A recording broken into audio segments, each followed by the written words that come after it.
It is with great pleasure that I introduce the Executive Director and Founder of Grocery Ships, Sam Polk.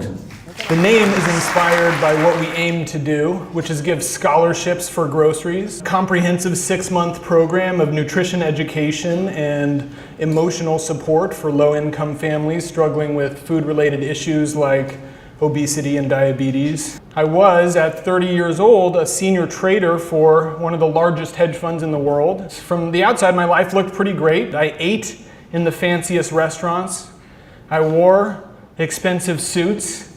I took lavish Caribbean vacations, and I lived in a $6,500 a month loft apartment. But inside, I was racked with conflict and internal distress.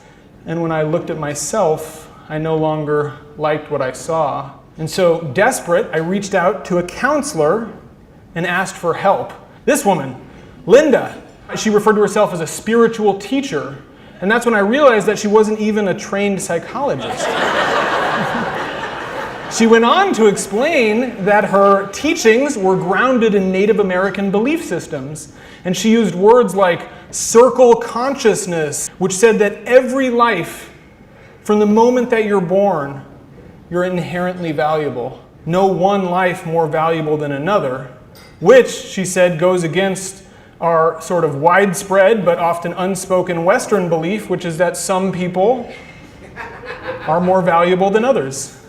And when I heard those words, all of a sudden my accomplishments seemed less impressive. They made me feel hollow.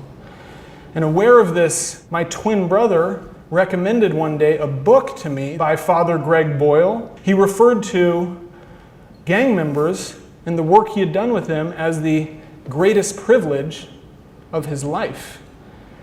And it seemed that Father Greg believed that gang members were as valuable as anybody else in society, and so instead of spending his life clawing his way to the top, he'd actually spend his life reaching down below him and picking people up and reminding them of their own worth. At the end of that year, I made a decision to trust that voice that was calling out for a life that was more meaningful than the one I was living, and I left Wall Street.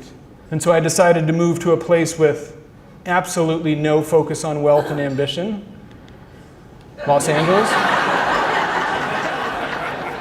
which also happens to be a pretty good place to reinvent yourself. The majority of people that have struggled with food in their life that I've known have one thing in common, and that's that they blame themselves. But I'd come to see the obesity epidemic not as a massive failure of individual willpower, but at least in part due to our insane food culture. The rise in obesity has mirrored the rise in processed food. 5 food groups, which seemed antiquated. And so we wanted to give people a useful framework for thinking about the modern food environment, and so we threw out those 5 and came up with 3 food groups: processed food, restaurant food, and real food. And one of the first people we interviewed was a woman named Helen from South Central. She is the caretaker for 6 children. They're all the children of her brothers and sisters who are drug addicts and live on the street. Said she'd taken care of people her whole life, and this program had made her realize that she was important too, that she was worth taking care of, and that she'd realized that this program wasn't just about food, it was about the value of her soul. And tears came from my eyes as I listened to Helen describe more perfectly than I ever could exactly what I'd dreamed this program could be. And soon I began hearing reports of grocery store carts filled with colorful produce and kids making their favorite kale shakes for their friends. And the participants started eating better and sleeping better and exercising more and losing weight. The women started referring to the grocery ships meeting as their safe space. Helen would say that when she walked in, she would unzip herself, and then 2 hours later she would zip herself back up to go face the world. The women started referring to each other as their family. My favorite quote is from Juana, a young mom, who said, "I love this group because it reminds me that I exist." Child psychologist Alice Miller says that we are all called to be enlightened witnesses, people through who their attention and presence and kindness return people back to themselves. That's what Linda had done for me. That's what Father Boyle does for the homies. And that's what we were doing for each other in that room. And now at every meeting, Helen talks about how grateful she is that we brought grocery ships to South Central Los Angeles. But here's the thing. I don't know who this program has impacted more, Helen or me. I feel like I belong to a community. In that room, it's not about us and them.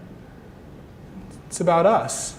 And now at the end of every grocery ships meeting, I am returned to myself, to that place we all started at, of wholeness and of empathy and of love. The poverty and inequality of our world are symptoms of a spiritual disconnection on a cultural level, and that disconnection impacts all of us. And amidst great wealth, there can exist a deep spiritual poverty. As Mother Teresa said, the problems in our world all stem from the fact that we've forgotten that we belong to each other. And I believe that the first step towards reconnecting with one another is to reconnect with ourselves and remember our own inherent value. And that's why my vision is not for a grocery ships group in every poor community, but a grocery ships group in every community, rich and poor alike. Because I believe that so many of us need a safe space to work on our health together and be reminded at least once a week of our own inherent value. Beautiful. Beautiful.